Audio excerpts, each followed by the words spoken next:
No one noticed the girl crying in the hallway. No one, except Marcus Kane. He hadn't planned on being there that night. No grand entrance. Just a man in a plain gray hoodie, slipping through the front doors of Ember and Oak like any other diner. The restaurant was glowing. Ambient lights, clinking glasses, laughter humming under the jazz. From the outside, it looked like success. But Marcus didn't trust surfaces. Not after what he'd seen in this business. That's when he heard it. Faint, strained, the sound of someone breaking quietly. He turned slowly toward the break room. A sliver of light. A figure hunched over a metal counter. Shoulders trembling. A breath choked back. And in that moment, Marcus knew this wasn't just a bad night for one employee. Something was deeply wrong in the place he had built with his own hands. Marcus Kane wasn't just the face behind Ember and Oak. He was its architect. Every tile, every recipe, every carefully trained smile had passed through his vision. But tonight, no one recognized him.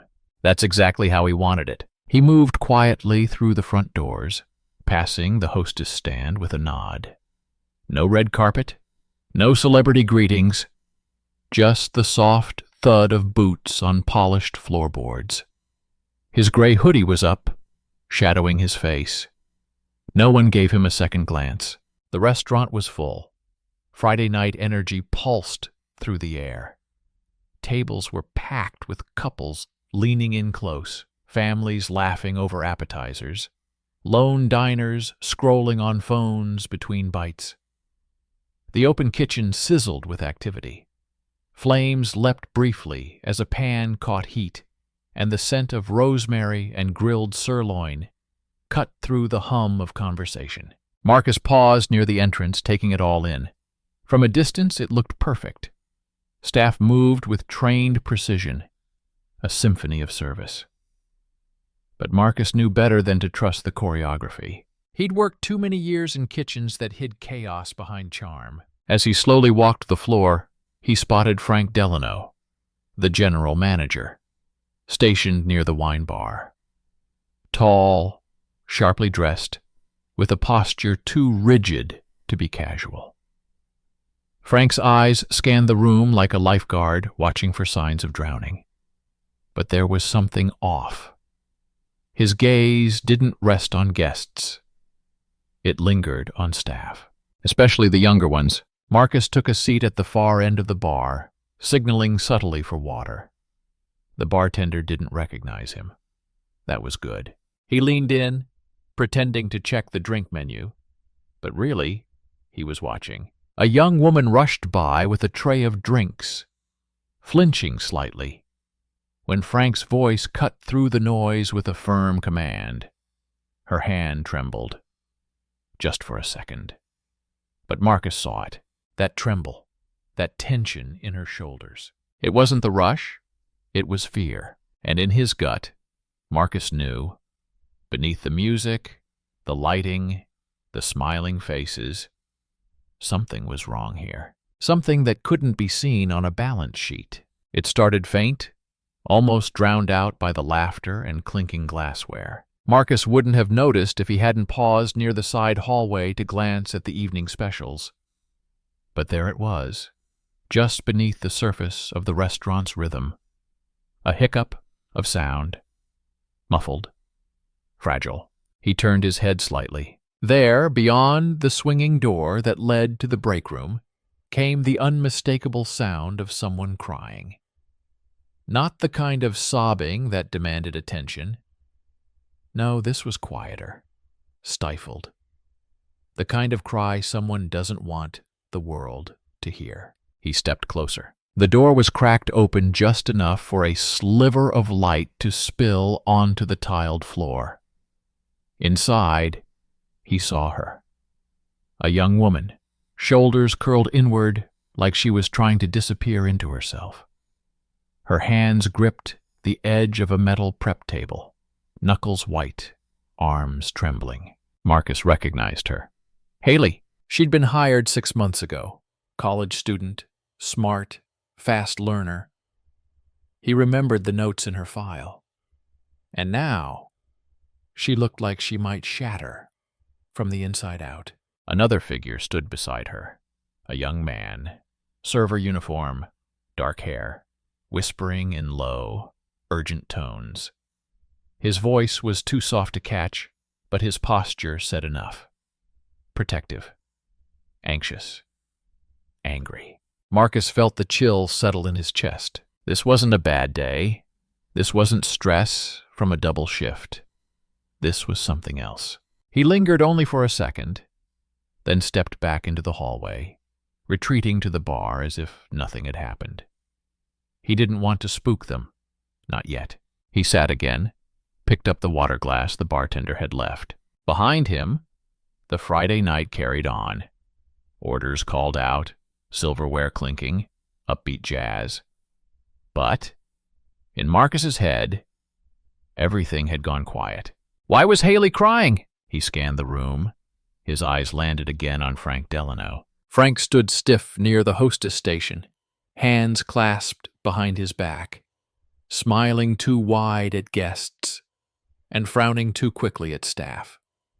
His gaze was everywhere, watching, measuring, controlling. Marcus noticed how the bartender, young, maybe early 20s, glanced toward Frank with subtle unease whenever he passed, like even breathing wrong might earn a reprimand. Then the young man from the break room, Derek, if Marcus remembered right, stepped out, his jaw tight, adjusting his apron with fingers that wouldn't stay still. Marcus rose from his stool, slowly making his way toward the server station where Derek was rearranging plates. Casual, calm. "Hey, man," Marcus said low, offering a faint smile. "You got a pen I can borrow?" Derek looked up, startled. Yeah, sure." He handed one over. Marcus didn't move. He glanced at the kid's name tag. Derek. Right. "She okay?" Marcus asked softly, nodding toward the break room. Derek's smile faded, and in that moment, Marcus saw it. Fear, not just Haley's, but Derek's too. Derek hesitated. His eyes flicked toward the hallway, then back to the plates in front of him. He started stacking them with deliberate care, like keeping his hands busy might protect him from the conversation he didn't want to have. Marcus didn't press. He simply waited, letting the silence stretch just long enough to feel heavy. "She's fine," Derek finally muttered. Too fast, too rehearsed. Marcus tilted his head. "She didn't look fine." Another pause. Derek exhaled hard through his nose, then glanced toward the front of the restaurant, toward Frank. The general manager was now helping a hostess rearrange a reservation, his voice smooth, his smile fixed. But his presence loomed like a shadow that stretched farther than it should. "He made it clear," Derek said quietly, "that if anyone talks, there are consequences." Marcus's expression didn't change, but his pulse quickened. "What kind of consequences?" he asked. Derek shook his head. "Nothing you can prove. Nothing anyone would believe unless they worked here." He looked up. And now Marcus saw it. Not just fear, but frustration. Guilt. Like Derek had been watching something unravel for a long time and didn't know how to stop it. "She's been closing by herself for weeks," Derek said. "He always finds a reason to keep her late. Says he needs help with inventory or some paperwork he could have handled during the day." Marcus's jaw tightened. "And Haley? She just stays?" "She can't afford to lose the job," Derek said. "She's behind on school. Rent's tight. He knows that. That's why he chose her." Those words hit Marcus like a brick. He'd seen this pattern before, years ago, in another city, when he was just a line cook watching a manager play power games with a server who couldn't walk away. Back then, no one stepped in, and she'd left, broken. He wouldn't let it happen again. "Why hasn't anyone reported him?" Marcus asked, even though he knew the answer. Derek gave a short, bitter laugh. "Who would we report to? HR? Corporate? No one even knows who owns this place." Marcus's breath caught for a second. Good. That meant his cover still held. Before Marcus could say anything more, Derek froze. Footsteps. Slow, measured. Frank Delano was walking toward them. Marcus didn't turn immediately. He kept his eyes on Derek, whose posture had stiffened like a soldier under inspection. Everything okay over here? Frank's voice was smooth. Too smooth. Derek swallowed. Yes, sir. Just helping a guest. Marcus finally turned to face him. Up close, Frank looked polished, confident, but behind the gleam in his eyes, Marcus saw it. Control disguised as charisma. Predators didn't always snarl. Sometimes they smiled. Marcus waited until Frank walked away. Only when the manager's footsteps disappeared back toward the front of the house did Derek finally let out a shaky breath. His hands were still trembling as he reached for a clean towel, wiping plates that were already spotless. Thank you, he whispered, not looking up.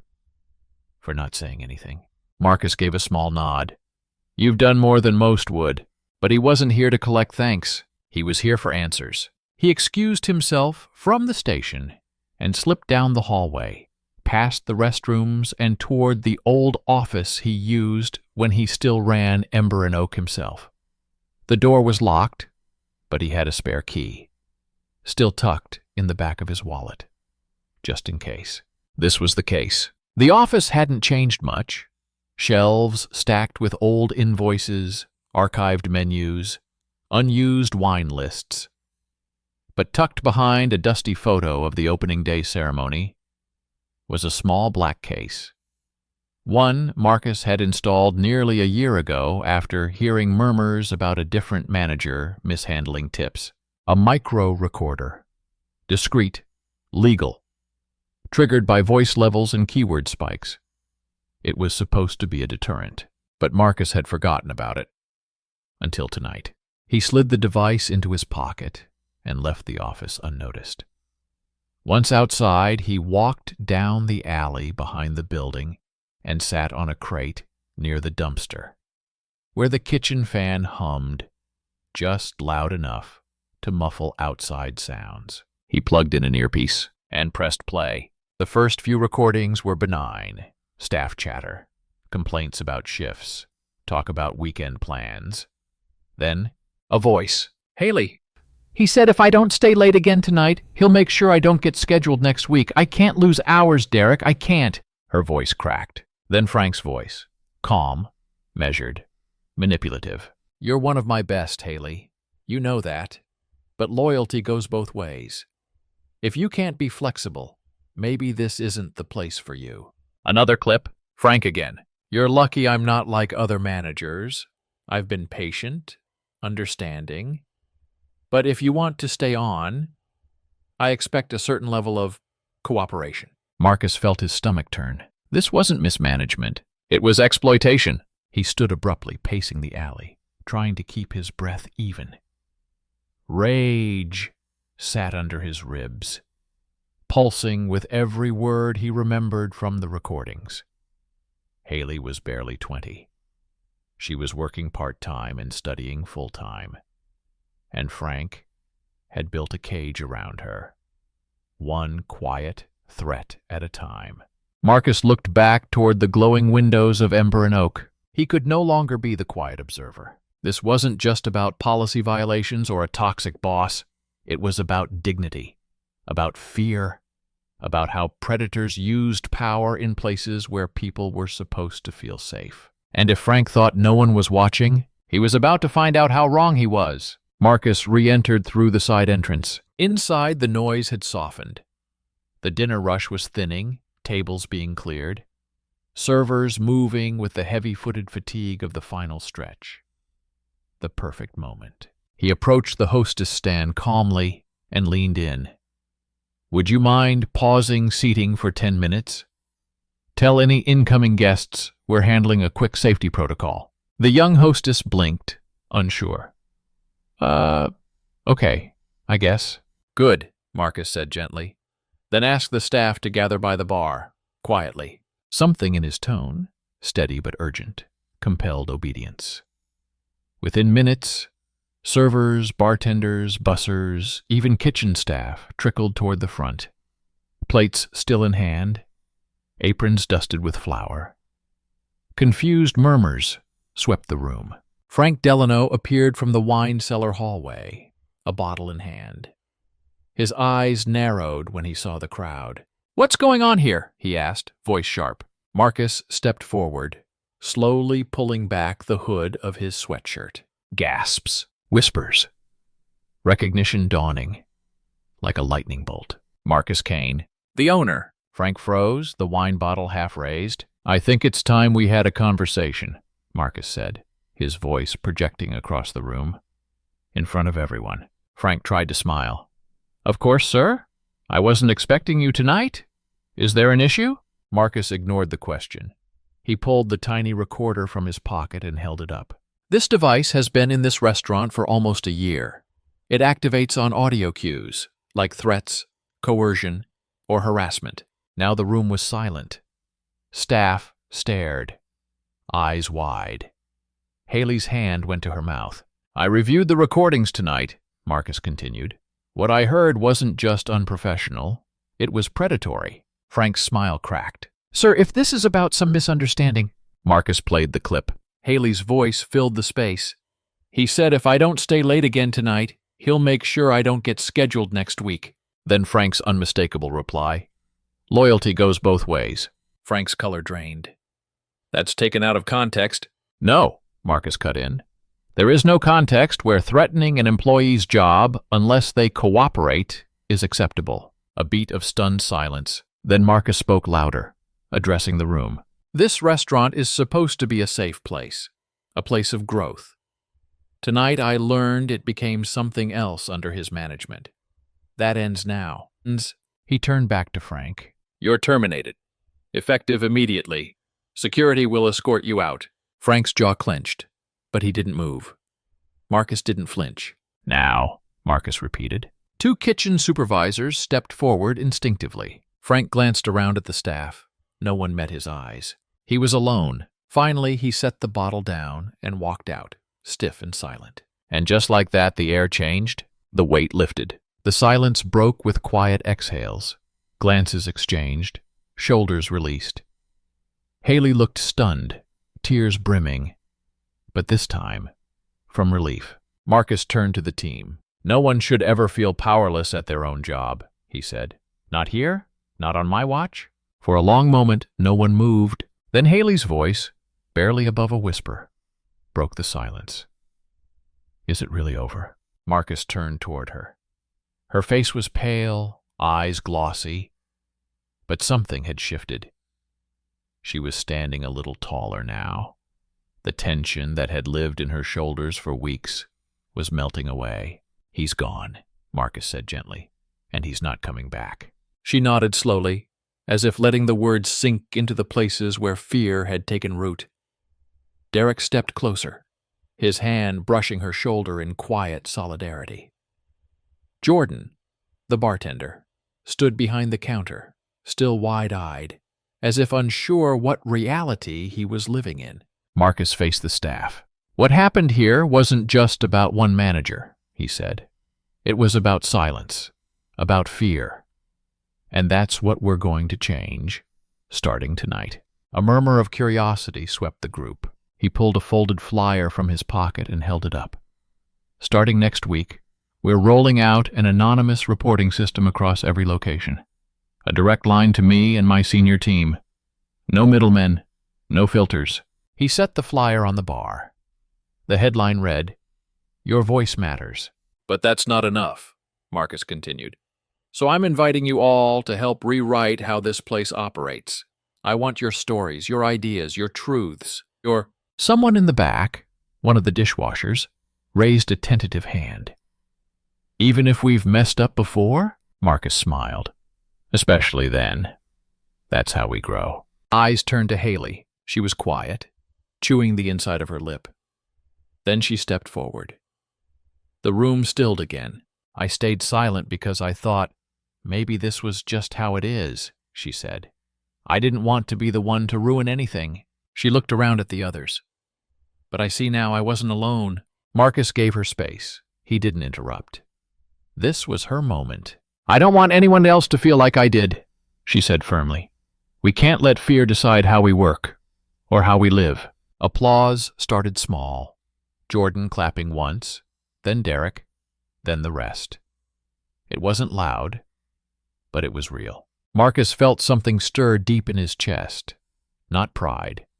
Something better. Hope! He stepped back, letting them talk, listen, connect. The room buzzed not with orders, but with something far more important, trust returning, slowly but surely. Later that night, as the restaurant emptied and the last light dimmed, Marcus lingered by the front door, watching. Haley walked out with Derek and Jordan, their voices low, their shoulders light. This wasn't just a shift change. It was the beginning of something new. That night, Marcus Kane didn't just fire a toxic manager. He rewrote the story. Too often, power hides behind titles and charm. Too often, people like Haley are told to tough it out, while silence enables abuse. But leadership isn't about control.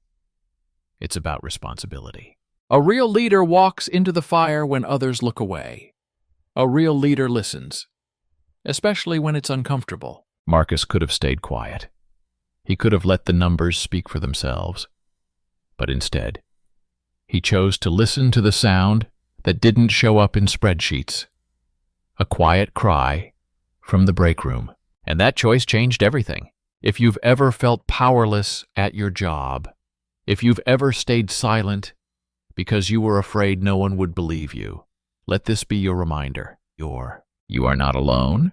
You deserve respect. And your voice matters. Now it's your turn. Have you ever seen someone being mistreated at work? What would you have done if you were Marcus? Drop your thoughts in the comments. Like this story if it moved you. Subscribe for more real, raw stories that matter. Because sometimes all it takes is one voice to break the cycle.